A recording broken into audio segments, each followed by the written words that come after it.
Vous allez bien? Oui. Amen.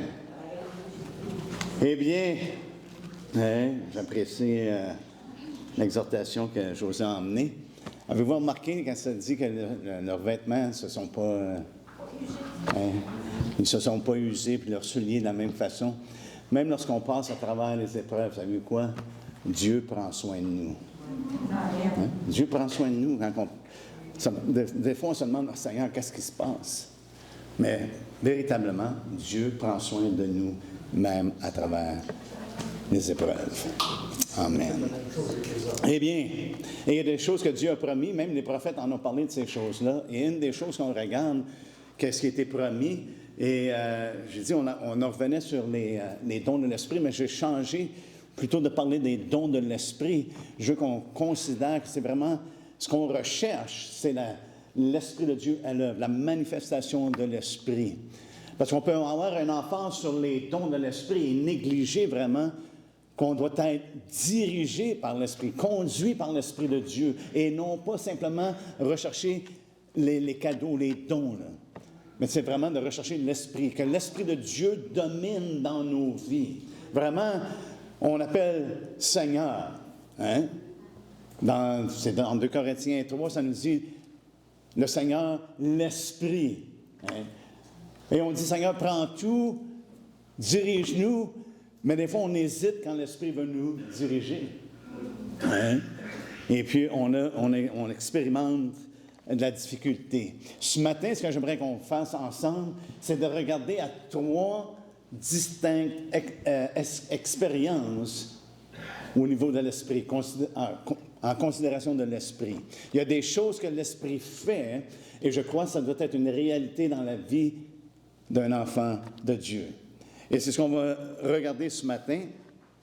Et puis, la première chose que l'Esprit fait, je crois, c'est de mettre son sceau. C'est le sceau de Dieu dans la vie d'un chrétien.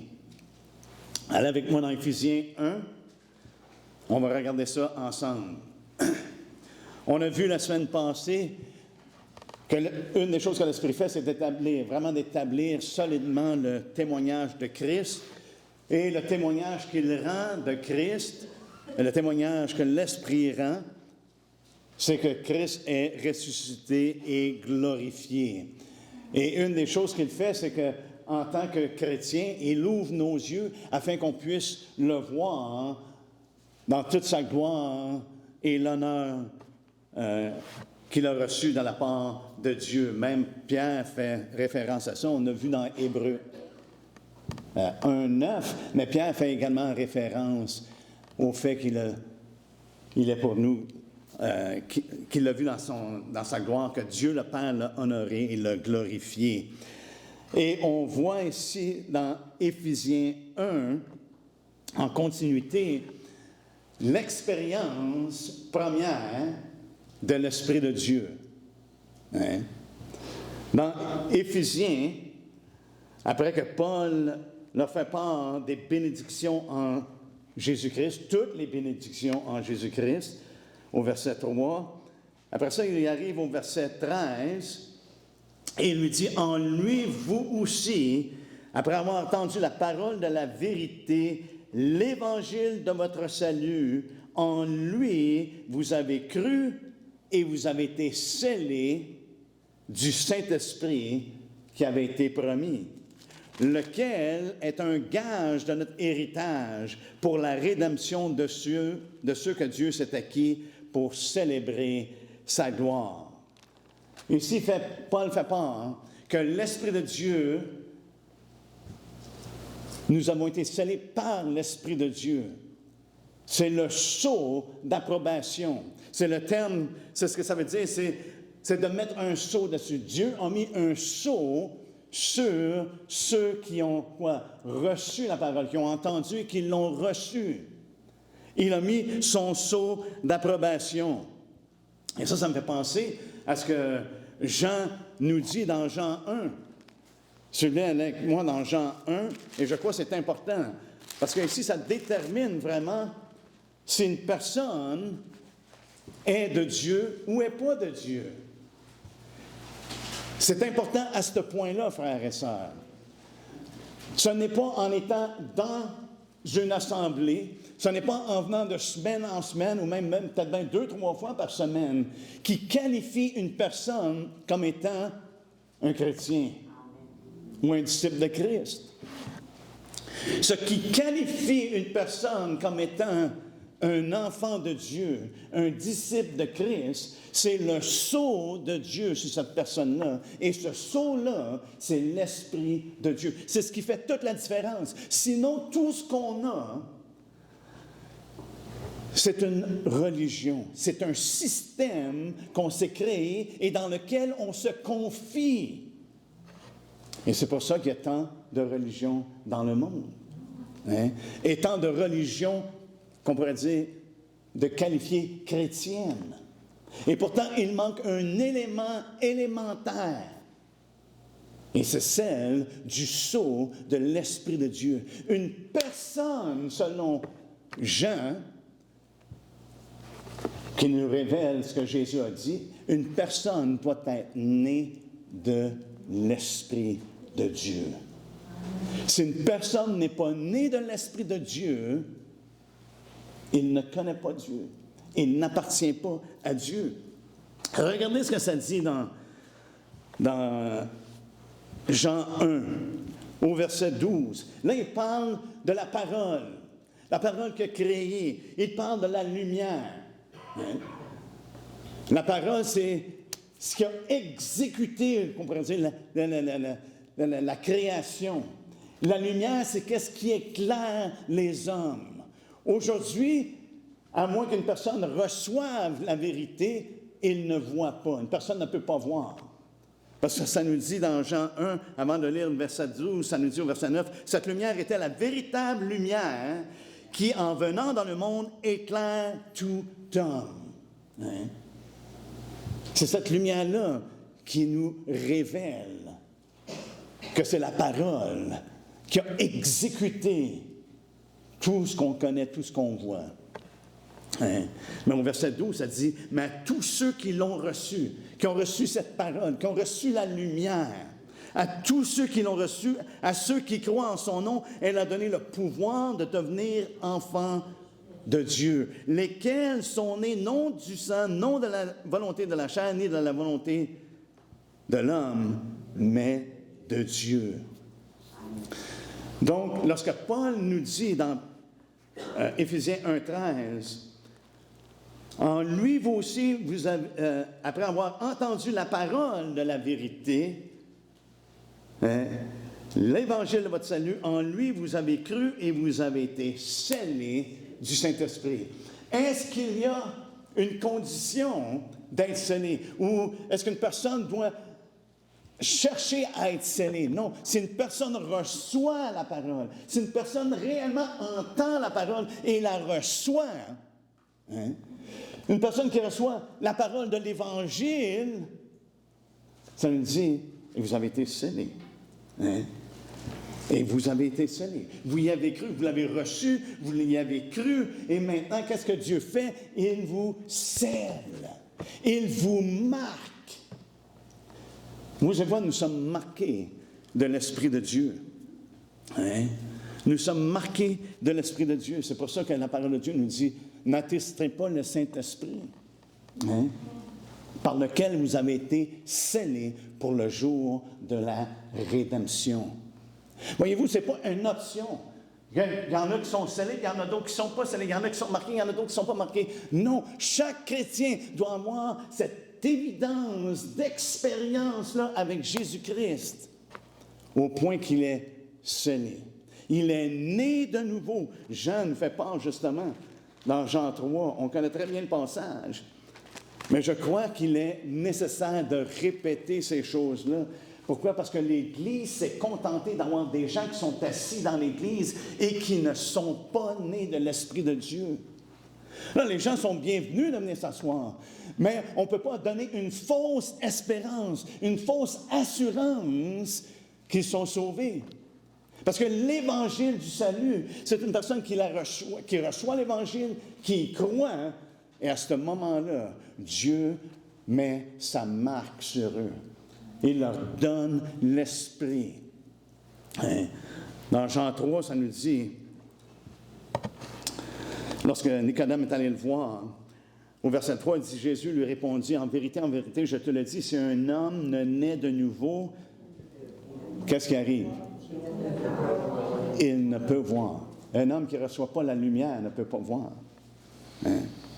Un homme qui ne reçoit pas la parole, il ne peut voir le royaume de Dieu. Nicodème lui dit, comment un homme peut-il naître quand il est vieux? Peut-il entrer dans le sein de sa mère et naître?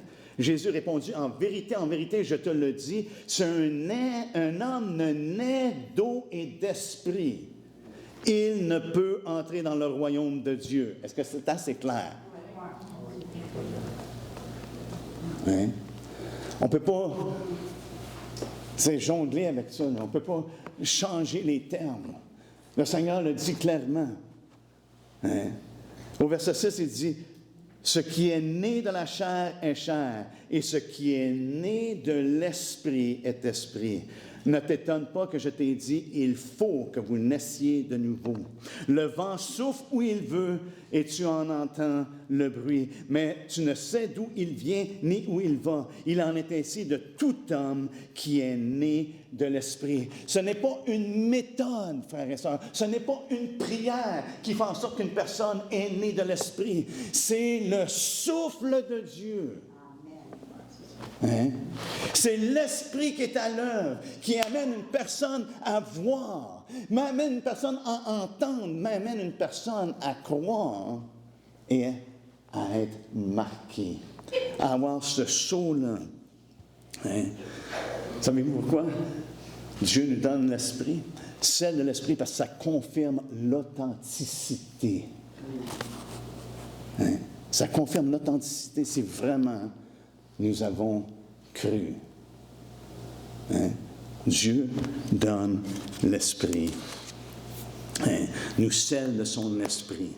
Et ces choses-là ont été comme... Le fait que Dieu utilise un sceau, ça a été préfiguré. Allez avec moi dans Romains.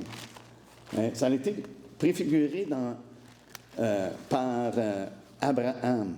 Dieu nous a montré qu'on avait besoin d'un sceau. Abraham...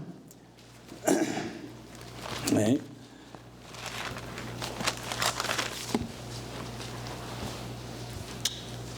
On sait qu'au verset 3, ça nous dit que dit l'Écriture, Abraham crut à Dieu et cela lui fut imputé à justice. Amen. Alléluia. Dans Romains 4, excusez. Hein? Okay. Ça nous dit, Abraham crut à Dieu et cela lui fut imputé à justice. Et au verset 9, ça nous dit, ce bonheur n'est-il que pour les circoncis ou est-il également pour les incirconcis? Car nous disons que la foi fut imputée à justice à Abraham. Quand donc lui fut-elle imputée? Et on sait que ce n'était pas après qu'il ait été circoncis, ça l'était avant qu'il soit circoncis. Mais regardez ce que ça dit au verset 11. Et il reçut le signe de la circoncision comme sceau de la justice qu'il avait obtenu par la foi, quand il était incirconcis, afin d'être le père de tous de tous les incirconcis qui croient, pour que la justice leur soit aussi imputée. Mais il a reçu le signe de la circoncision. Hein? Quelque chose qui était visible, mais en même temps qui était caché. Parce qu'il a reçu un endroit où c'était caché, n'est-ce pas? Mais c'est un endroit où ce que Dieu avait mis son sceau. Hein? Ça nous dit ici qu'il l'a reçu comme sceau. Savez-vous quoi? On n'a pas une colombe au-dessus de notre tête. Avez-vous remarqué ça? Parce qu'on est scellé de l'Esprit. Mais où est l'Esprit?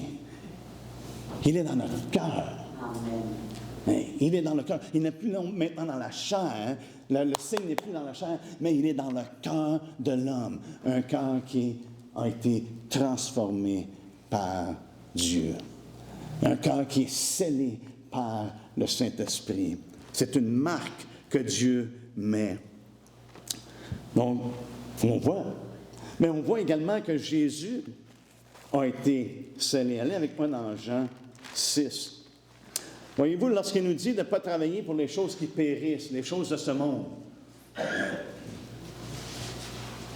on a besoin de travailler. Dieu veut qu'on travaille. Il a placé l'homme dès le début dans le jardin et il lui a dit, occupe-toi du jardin. Œuvre, travaille. Il veut qu'on travaille, mais il veut qu'on travaille pour les bonnes choses également. Non simplement pour pourvoir à nos besoins naturels. Jésus leur dit au verset 27, il dit, travaillez non pour la nourriture qui périt, mais pour celle qui subsiste pour la vie éternelle.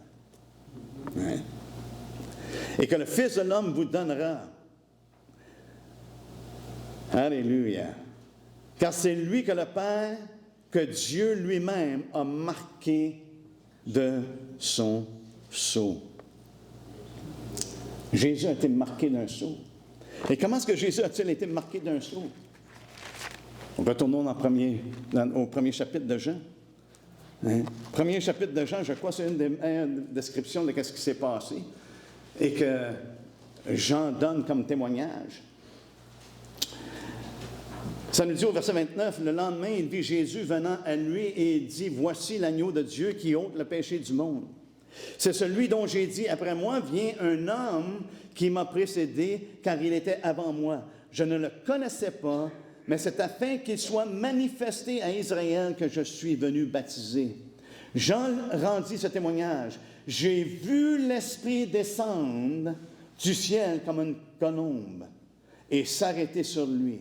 Je ne le connaissais pas, mais celui qui m'a envoyé baptiser d'eau m'a dit, « Celui sur qui tu verras l'Esprit descendre et s'arrêter, c'est celui qui baptise du Saint-Esprit. Et j'ai vu et j'ai rendu témoignage qu'il est le Fils de Dieu. » Voyez-vous, à son baptême, Jésus, l'Esprit est descendu sur lui comme une colombe. Dieu a marqué son propre Fils. Hein? L'Esprit de Dieu. Il a été scellé, qu'on pourrait dire, du Saint-Esprit. Pas qu'il n'avait pas l'Esprit, mais maintenant, il a été comme marqué devant les hommes. Hein? Du moins devant Jean. Hein? Et c'est pour ça que Jean fait référence que Dieu a marqué son propre Fils. Hein? Il a mis son sceau sur lui. C'est le sceau de l'Esprit dont nous avons besoin. Et c'est le sceau qu'il a mis sur chacun de nous, pour tous ceux qui ont cru ou qui croient en Jésus-Christ. Ce sceau-là devient évident dans nos vies. Hein?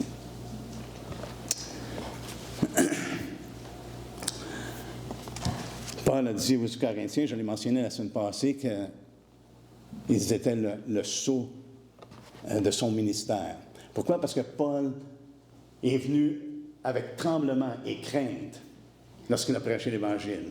Il ne dépendait pas de lui-même, il dépendait de quoi? Il dépendait d'une démonstration de l'Esprit et de puissance.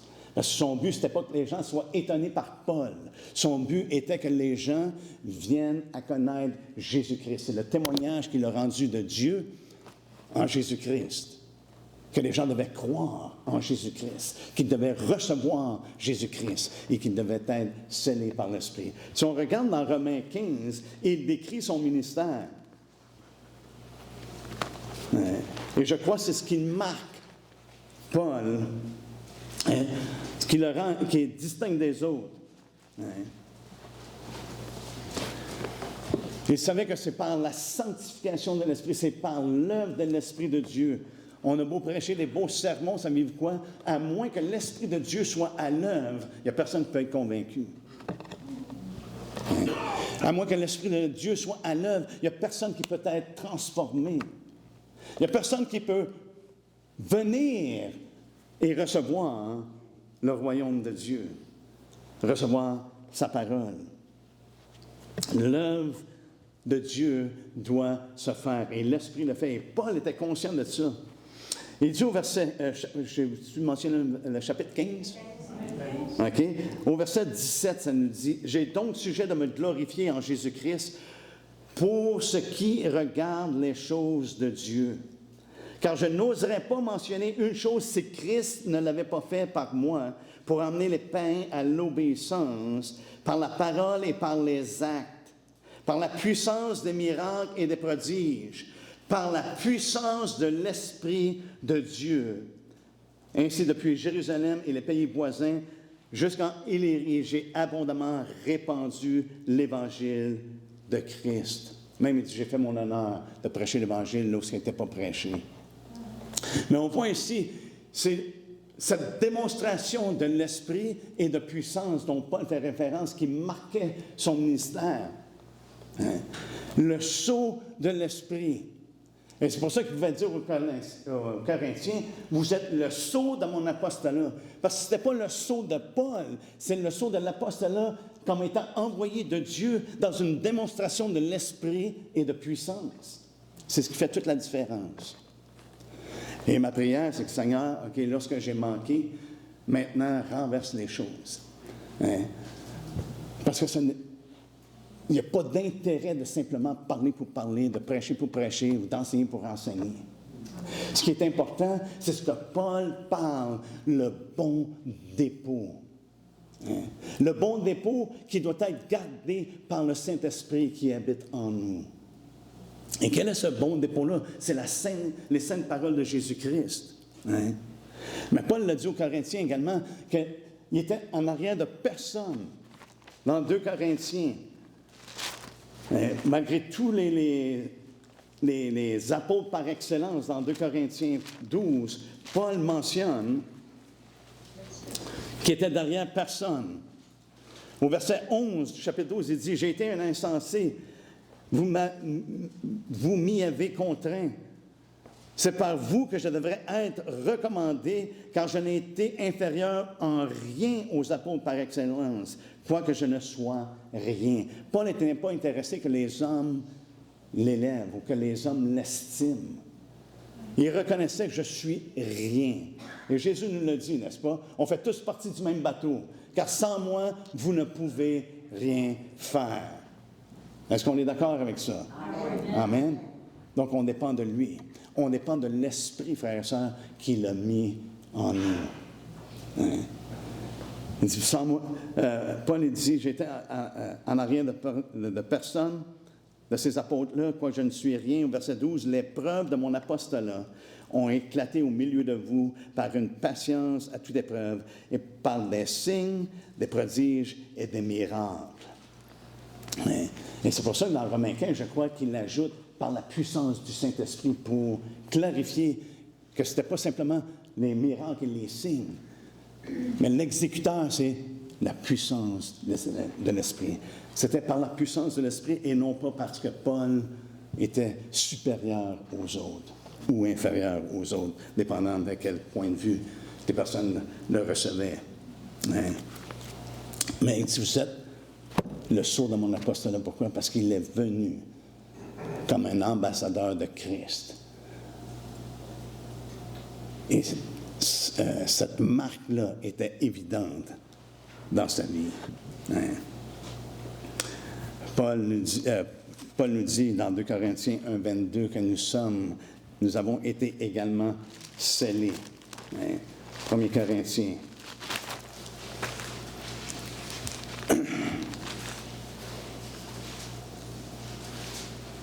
Ou plutôt 2 Corinthiens. 2 Corinthiens 1, 22.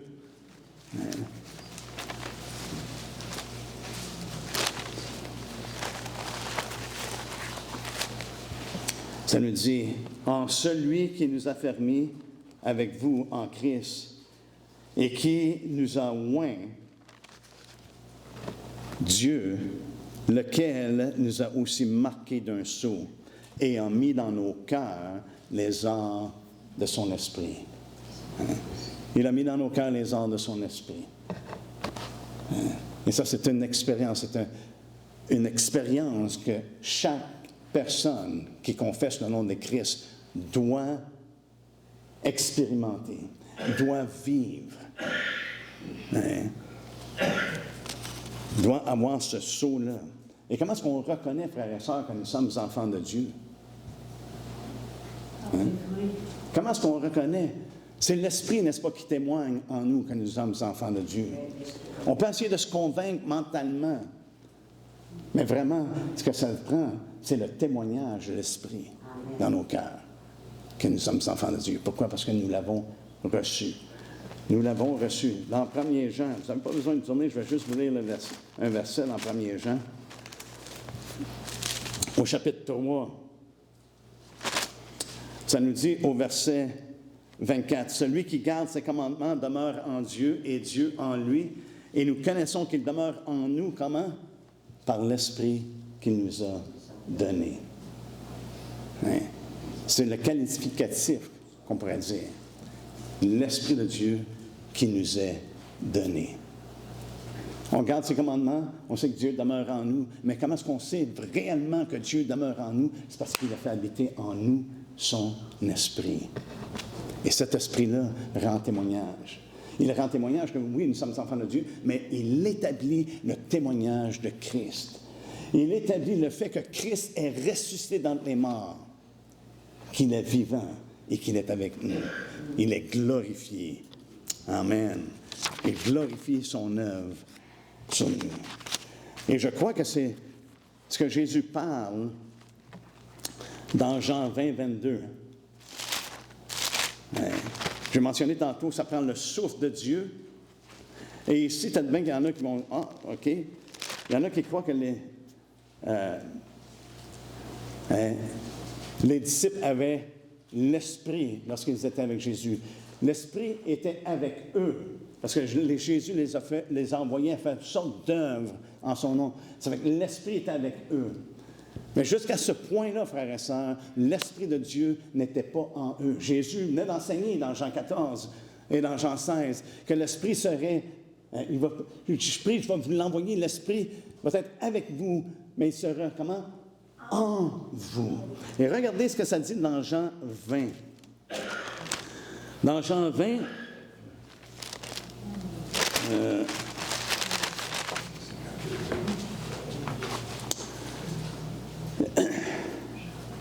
on pourrait commencer au verset 19. Je vais juste vous conter ce que ça dit. C'est que les disciples étaient cachés, n'est-ce pas? Et puis, Jésus est allé se présenter. Hein? Ça nous dit, Jésus vint, se présenta au milieu d'eux, et il leur dit, la paix soit avec vous. Hein? Et puis, au verset 20, il dit, et quand il lui dit cela, il leur montra ses mains et son côté. Les disciples furent dans la joie en voyant le Seigneur. Jésus leur dit de nouveau, la paix soit avec vous. C'est intéressant que le Seigneur a besoin de nous réassurer que la paix soit avec nous, n'est-ce pas? Parce qu'on connaît nos manquements. Ces hommes-là, en ce moment, là, hein, étaient dans la crainte. Ils étaient dans la crainte des Juifs. Hein? Et le Seigneur avait besoin d'apaiser leur cœur. La paix soit avec vous. Peut-être on peut vivre des choses, frères et sœurs, mais une chose qui est intéressante, c'est que les premières paroles que le Seigneur dit suite à sa résurrection, vraiment, dans un sens, aux disciples qui étaient réunis, il dit « La paix soit avec vous. Hein? » Voyez-vous, Christ nous a réconciliés avec Dieu. Hein? Nous avons maintenant la paix avec lui. Pourquoi? Parce qu'on est justifiés par la foi et nous avons la paix avec Dieu. Mais ici, ça nous dit, au verset 21, Jésus leur dit de nouveau, la paix soit avec vous. Comme le Père m'a envoyé, moi aussi je vous envoie. Après ces paroles, il souffla sur eux et leur dit, recevez le Saint-Esprit. Maintenant, il y avait une différence. Avant ça, ils marchaient avec Jésus et l'Esprit était avec eux. Ils ont fait toutes sortes de miracles, ils ont fait toutes sortes de choses, man. Même, ils se sont même dit, même les démons nous écoutent. Hein? Jésus les avait envoyés, même s'ils avaient besoin de ressusciter les morts. L'Esprit était avec eux. Mais à ce moment-ci, frères et sœurs, l'Esprit est entré, a fait sa demeure. Hein? Comme Jésus l'avait promis, il sera en vous. Et c'est ce qui fait toute la différence. Et à ce moment-là, j'ai l'impression, parce que d'après ce que je peux voir, les disciples qui avaient entendu justement Jésus répondre à Nicodème, il faut que vous soyez nés de nouveau. Je crois, ce que je peux voir et comprendre, c'est que l'Esprit de Dieu est entré en eux. Ils sont nés de l'Esprit de Dieu. Hein? Et on voit qu'il y a un changement. Mais le Seigneur dit, c'est bon, là, c'est correct. Mais il y a quelque chose d'autre qui devait être accompli. Mais avant d'aller là, frères et sœurs, ils ne pouvaient pas, je crois que les disciples ne pouvaient pas être nés de l'Esprit de Dieu avant la résurrection. Allez avec moi dans 1 Pierre. 1 Pierre, au premier chapitre.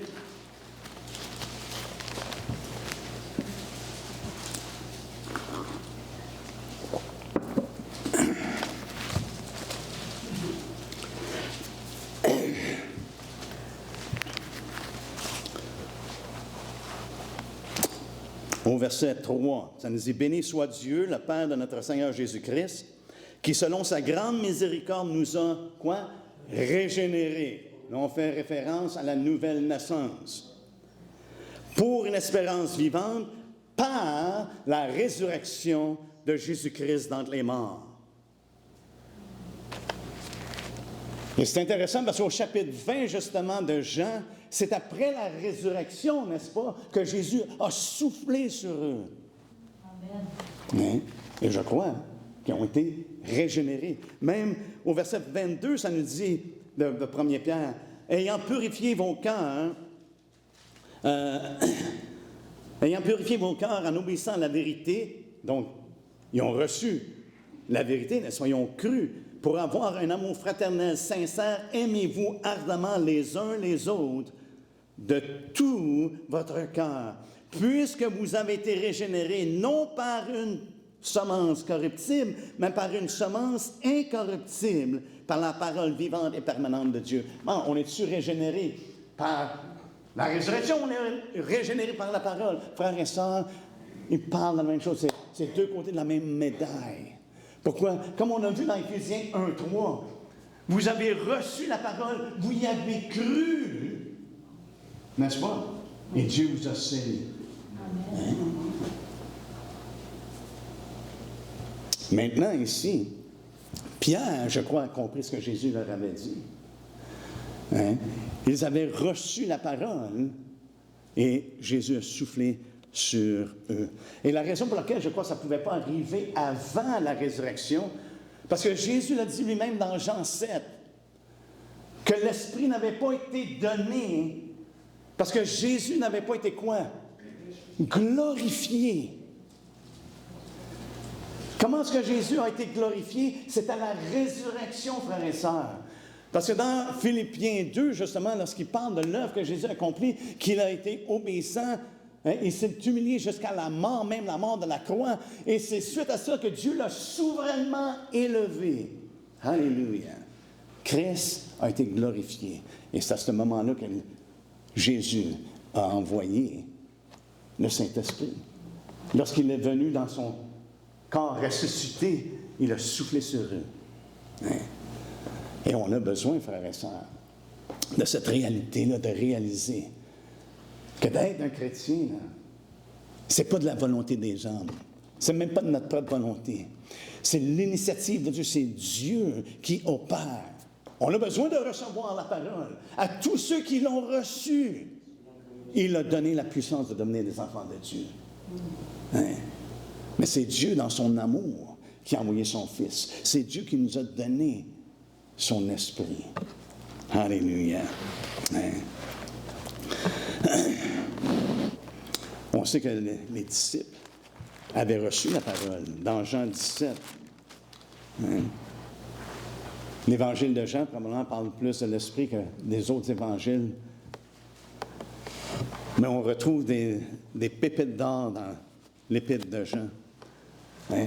Que le même pattern qu'on voit dans Éphésiens 1:13, on voit que les disciples, hein, que Jésus pour lequel ils prient pour. Ça nous dit au verset, à la fin du verset 6, il dit « Ils ont gardé ta parole ». Au verset 8, il dit « Quand je leur ai donné les paroles que tu m'as données, et ils les ont quoi? » Au verset 8, ils les ont reçus. Et ils ont vraiment connu que je suis sorti de toi, et ils ont cru que tu m'as envoyé. Hein? Fait qu'ils avaient cru la parole, et Jésus après sa résurrection, a soufflé sur eux. Il n'y a pas de méthode, mais on voit la séquence.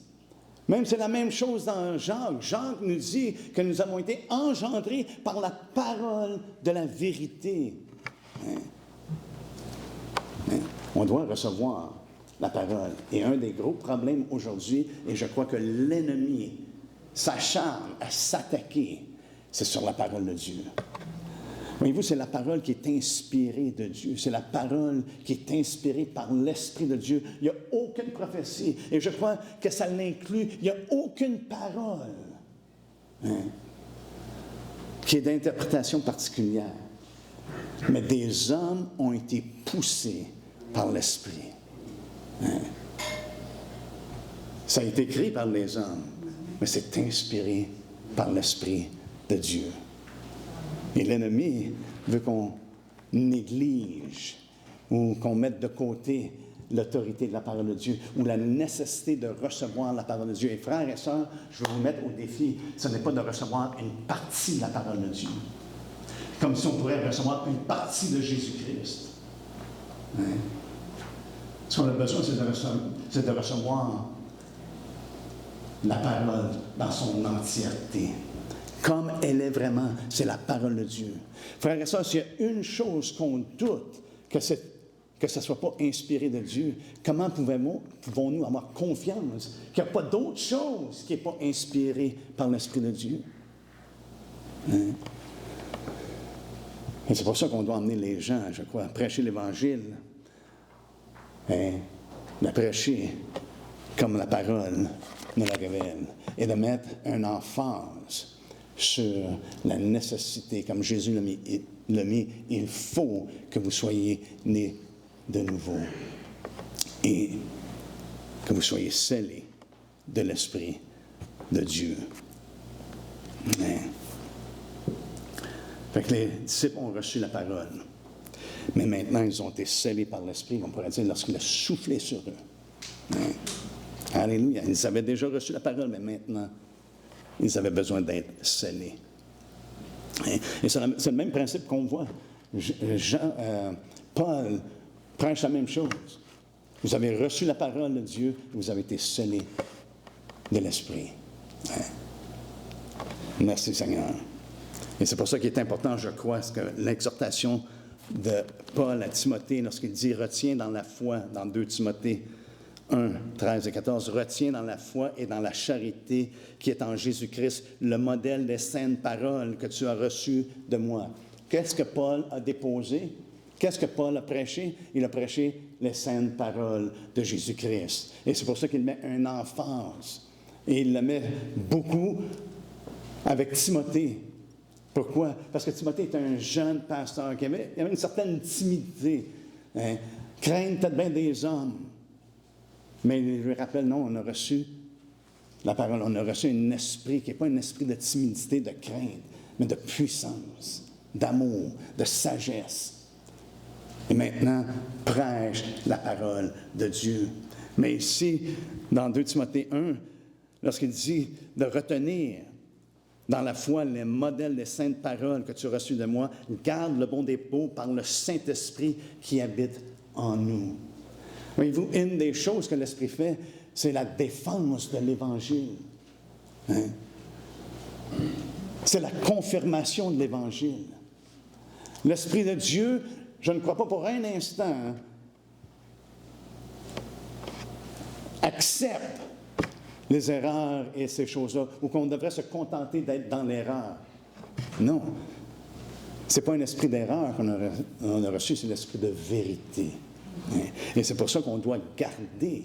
On doit garder le bon dépôt. On doit garder cette sainte parole-là. Et cette sainte parole-là, frères et sœurs, commence, la prédication de l'Évangile commence avec la nouvelle naissance. Vous pouvez être ici ce matin, seul Dieu connaît les cœurs. Mais il y a un témoignage pour une personne qui est née de l'Esprit.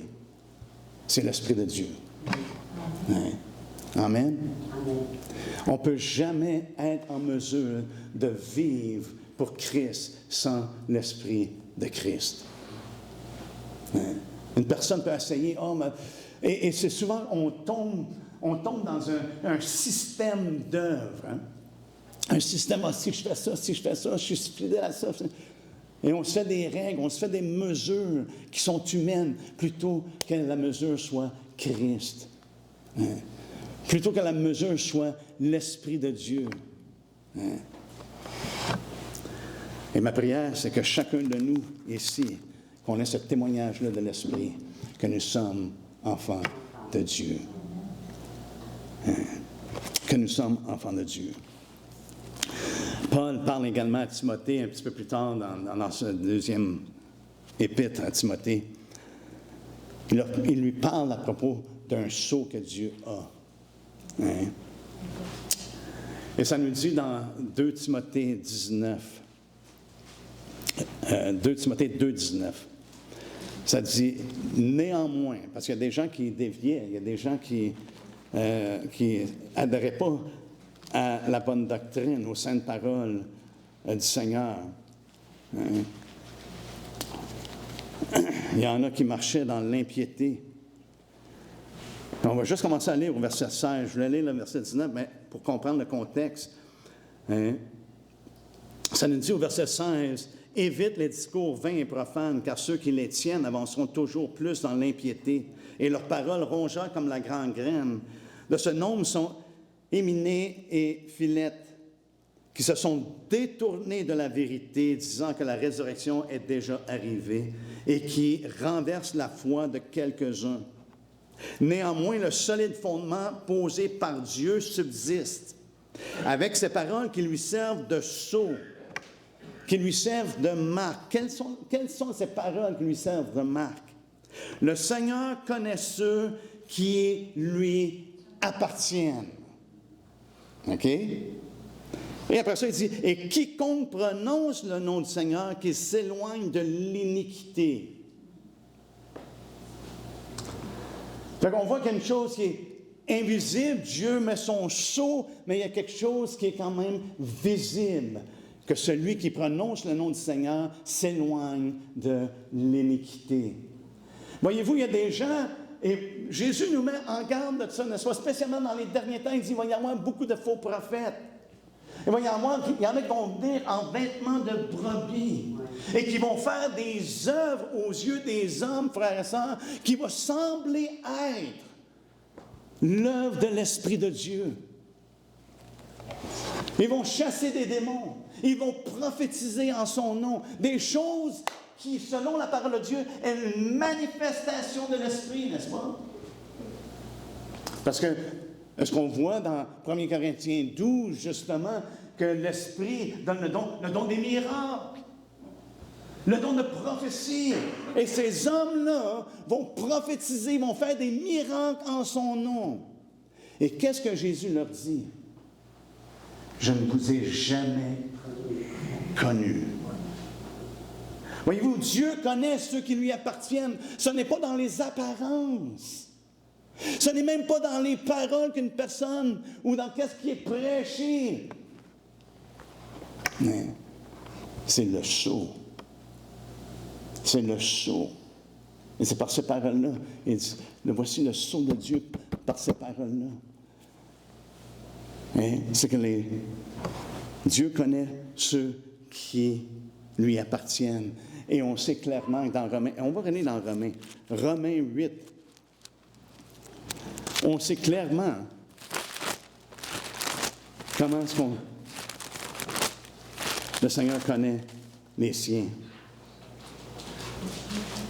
Oh, je suis dans, pas dans Romains, je suis dans Romains 8. Hein? Romains 8,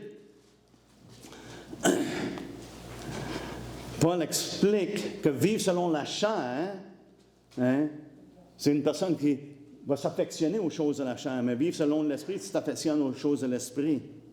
Au verset 7, ça nous dit « Car l'affection de la chair est inimitié contre Dieu, parce qu'elle ne se soumet pas à la loi de Dieu et qu'elle ne peut même pas. Or, ceux qui vivent selon la chair ne sauraient plaire à Dieu. » Mais écoutez bien ce qui suit. Et écoutez attentivement ce qui suit. « Pour vous, vous ne vivez pas selon la chair. » On va s'arrêter là. « Vous ne vivez pas selon la chair. Pour vous, vous ne vivez pas selon la chair. Il fait un contraste de vivre selon la chair ou de vivre selon l'esprit, mais il dit pour vous. Vous ne vivez pas selon la chair, mais selon l'esprit, si du moins l'esprit de Dieu habite en vous. Wow! Quel témoignage! C'est ce que Paul dit à Timothée. Voici le sceau, par ces paroles-là, que Dieu connaît ceux qui lui appartiennent et que celui qui prononce le nom du Seigneur s'éloigne de l'iniquité. C'est exactement ce que Paul dit ici. Pour vous, vous vivez selon l'Esprit, si du moins l'Esprit de Dieu habite en vous. Hein? Quel verset? Je suis perdu. C'est dans Romains 8, 9. Mais les versets d'avant, c'est là ce qui fait la distinction ou la comparaison entre la chair et l'esprit. Mais il dit, pour vous, vous ne vivez pas selon la chair. Hein? Vous vivez selon l'esprit. Si du moins l'Esprit de Dieu habite en vous, si quelqu'un n'a pas l'Esprit de Christ, il ne lui appartient pas. Ça, c'est le sceau. Dieu connaît ce qui lui appartient. Comment est-ce que Dieu connaît ce qui lui appartient? L'Esprit de Dieu habite en eux. Il a soufflé sur eux. L'Esprit est présent. Il a fait son habitation en nous. C'est pour ça que Paul a exhorté, il dit de garder la sainte parole, de retenir le bon dépôt par l'Esprit qui habite en nous. C'est le sceau d'appartenance. Et ça se voit visiblement. Pourquoi? Parce qu'une personne s'éloigne de l'iniquité, s'éloigne de vivre par la chair, mais vivre par l'Esprit. Et regardez, ça continue. Je veux dire, plus qu'on lit la parole de Dieu, plus qu'on... Oh, mais Seigneur, nous avons chanté à propos de la victoire, n'est-ce pas? Christ a la victoire, mais nous avons la victoire en lui par l'Esprit qui habite en nous. Regardez ce que ça dit au verset 10. Et si Christ est en vous, est-ce que c'est une réalité? Est-ce qu'il y en a ici que l'Esprit de Dieu habite en eux? Dans ce cas-là, si l'Esprit de Dieu habite en vous, le corps, il est vrai, est mort à cause du péché, mais l'esprit est vie à cause de la justice. Et si l'esprit de celui qui a ressuscité Jésus d'entre les morts habite en vous, celui qui a ressuscité Christ d'entre les morts rendra aussi la vie à votre corps mortel. Il va y avoir victoire dans nos vies, même si on vit encore dans un corps. Amen. La victoire sur la chair. Par son esprit. Comment? Par son esprit qui habite en vous. Si on continue au verset 12, ainsi donc, frères, nous ne sommes point redevables à la chair pour vivre selon la chair. Si vous vivez selon la chair, vous mourrez. Ce qu'il a dit auparavant à propos de la chair, ça mène à la mort, ça s'applique. Si vous vivez selon la chair, vous mourrez. Mais si par l'Esprit, vous faites mourir les actions du corps, vous vivrez. Car tous ceux qui sont conduits par l'Esprit de Dieu sont fils de Dieu. Avez-vous remarqué de quoi? L'Esprit va nous conduire à quoi? Crucifier la chair. Il va nous conduire à vivre et à vivre pour Dieu et à faire mourir les actions du corps. Hein? Car tous ceux, il met le lien, car tous ceux qui sont conduits par l'Esprit de Dieu sont fils de Dieu. Et vous n'avez point reçu un esprit de servitude, verset 15, de servitude pour être encore dans la crainte, mais vous avez reçu un esprit d'adoption par lequel nous crions « Abba, Père ». L'Esprit lui-même rend témoignage à notre esprit que nous sommes enfants de Dieu. Alléluia. Ma prière, c'est que chacun de nous ici ait ce témoignage-là. Mais pour avoir ce témoignage-là, une personne doit recevoir la parole de Christ, doit croire. Pas simplement la recevoir parce que c'est écrit sur du papier, mais la recevoir dans notre cœur. La recevoir, y croire. Et pas y croire en partie, frères et sœurs, mais y croire dans son entièreté. Hein? Et je crois que c'est l'Esprit de Dieu qui nous amène à ce point-là. Et c'est pour ça qu'on voit dans les Écritures l'importance d'être marqué. Hein. L'évidence de la vie de l'Esprit, je l'ai mentionné la semaine passée, n'est-ce pas? Ceux qui sont en Christ ont crucifié la chair. Hein. Et maintenant, on ne vit plus selon la chair. Mais si on vit par l'Esprit, on marche selon l'Esprit de Dieu, dans Galates. Et je crois que c'est vraiment une assurance, frères et sœurs. Le besoin d'être scellé, on finit avec ça. 2 versets, on a fini. 2 références plutôt. Et on a fini. Dans Apocalypse 7, on connaît bien les 144 000, n'est-ce pas? 12 000 de chaque tribu. Qu'est-ce que ça nous dit? Hein? Ça nous dit au verset 1, c'est ce que Jean voit dans Apocalypse 7. Après cela, je vis 4 anges debout aux 4 coins de la terre. Ils retenaient les 4 vents de la terre afin qu'il ne souffle point de vent sur la terre, ni sur la mer, ni sur aucun arbre. Et je vis un autre ange qui montait du côté du soleil levant et qui tenait le sceau du Dieu vivant. Et il cria d'une voix forte aux 4 anges à qui il avait été donné de faire du mal à la terre et à la mer. Et il dit, ne faites point de mal à la terre, ni à la mer, ni aux arbres, jusqu'à ce que nous ayons marqué du sceau le front des serviteurs de notre Dieu. Ce n'est pas un différent sceau, frères et sœurs. C'est dans le Nouveau Testament, c'est le sceau. Là, il parle des Juifs, de 12 000 de chaque tribu. Les Juifs ont autant besoin d'être scellés de l'Esprit de Dieu. Ils ont autant besoin de recevoir la parole de Dieu, de recevoir et de croire à la parole, croire à l'Évangile, croire à Jésus-Christ. Et ils vont être marqués. Hein? Ils vont être marqués. Pourquoi qu'ils mentionnent que les autres... Ils ne mentionnent pas les autres qui sont présents, qui ont été qui sont également marqués. Pourquoi? Parce qu'ils sont déjà marqués. Ceux qui ont cru, qui ont reçu, sont marqués du Saint-Esprit. Ils n'ont pas besoin d'être remarqués ou recellés. Hein? Mais aussi, il y a tellement, pour ma part, il y a tellement, frères et sœurs, une consolation. Le fait que nous avons l'Esprit de Dieu et que Dieu connaît ceux qui lui appartiennent parce qu'on a l'Esprit de Dieu en nous. À travers tout ce qui peut se passer dans le monde, tout ce qui peut...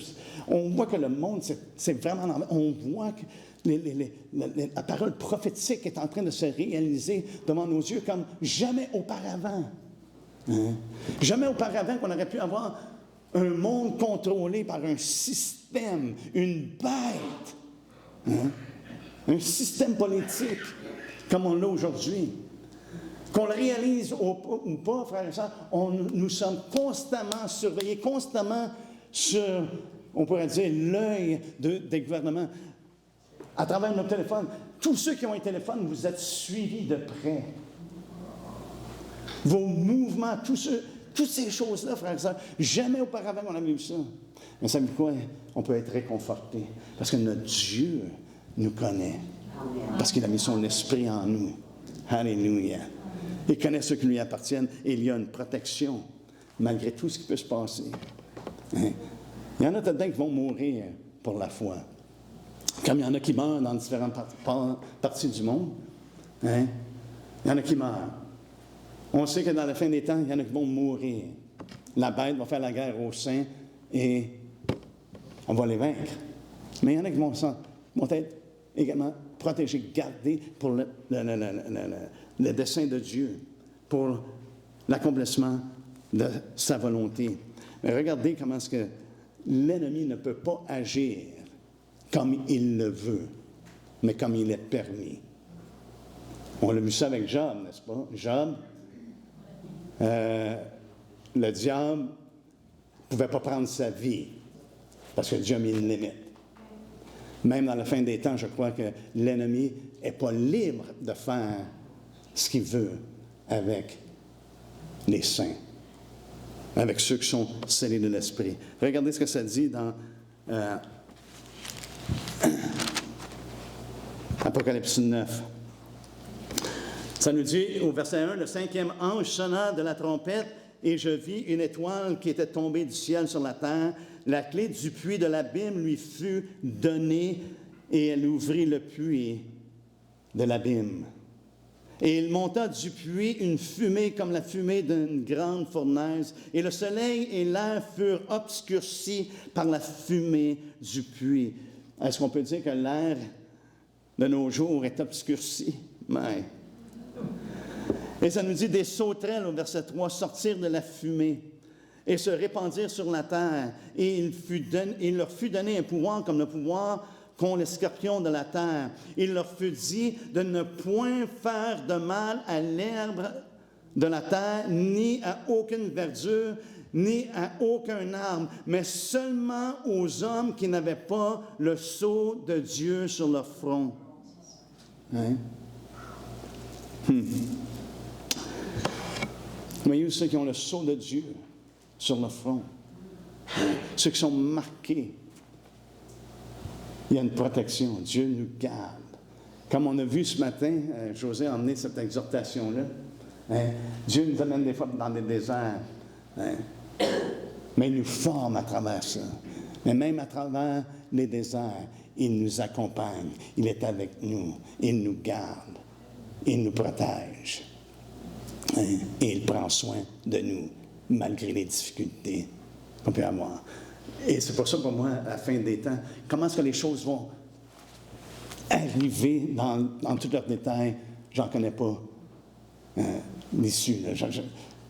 J'ai une idée, mais on ne sait pas exactement comment est-ce que ça va arriver et quand ça va arriver surtout. Mais il y a une chose que j'ai une assurance. Amen. J'ai une assurance. Pourquoi? Parce que Dieu a mis son sceau. Amen. Il a mis son sceau. Et ça, c'est d'une importance. Et c'est pour ça l'importance d'insister, non pas seulement que les gens, oh, croyant en Jésus, il veut être votre bon ami. Non, il est le Seigneur des Seigneurs, le Roi des Rois. Et vous avez besoin de recevoir sa parole, de recevoir l'Évangile et d'être scellé par son Esprit Saint. Et il va y avoir une distinction. C'est pour ça que je dis que c'est une expérience, c'est une distinction. Il y a 3 distinctes expériences de l'Esprit. Ça, c'en est une. C'est distinct. Il y a quelque chose qui se passe dans la vie d'une personne. Il y a une transformation. Alléluia. Je ne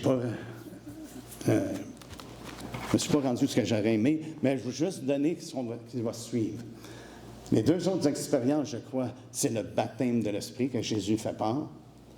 Et après ça, il y a la plénitude de l'Esprit. La semaine prochaine, on devrait terminer ça. Mais, et c'est the longing, c'est le désir, the yearning in my heart, le désir de mon cœur. Mais, Seigneur, c'est non seulement qu'on se contente d'être né de l'Esprit de Dieu et d'avoir le sceau de l'Esprit, mais vraiment de vivre la plénitude que Dieu a. Hein? José et moi, on a lu un livre qui a réanimé, je crois, une flamme concernant la réalité, la nécessité d'aller au-delà de ce qu'on peut se contenter, mais d'aller dans toutes les bénédictions que Dieu a pour nous. Il a parlé de la terre promise. Frères et sœurs, Pierre a dit que les prophètes ont prophétisé de quelque chose qui était important. Là, je viens de... Ça, c'était pas planifié. Mais dans 1 Pierre 1,10, ça dit « Les prophètes qui ont prophétisé touchant la grâce qui vous était réservée ont fait de ce salut l'objet de leur recherche et de leur investigation. Ils voulaient sonder l'époque et les circonstances marquées par l'Esprit de Christ qui était en eux et qui attestaient d'avance les souffrances de Christ et la gloire dont elles seraient suivies. » Alléluia. Voyez-vous, la terre promise. Non seulement dans les cieux, frères et sœurs, mais notre expérience dans cette vie, d'être dirigé, conduit et d'être rempli de l'Esprit de Christ pour un but très spécifique. Hein? Un but très spécifique. Qu'on soit la lumière du monde. Amen. Amen. Amen. Alléluia. On ne peut pas être la lumière juste en étant une lampe. Ça prend de l'huile. Hein? Ça prend l'Esprit de Dieu, frères et sœurs. Amen. Est-ce qu'on peut se lever ensemble, s'il vous plaît? Merci de votre patience.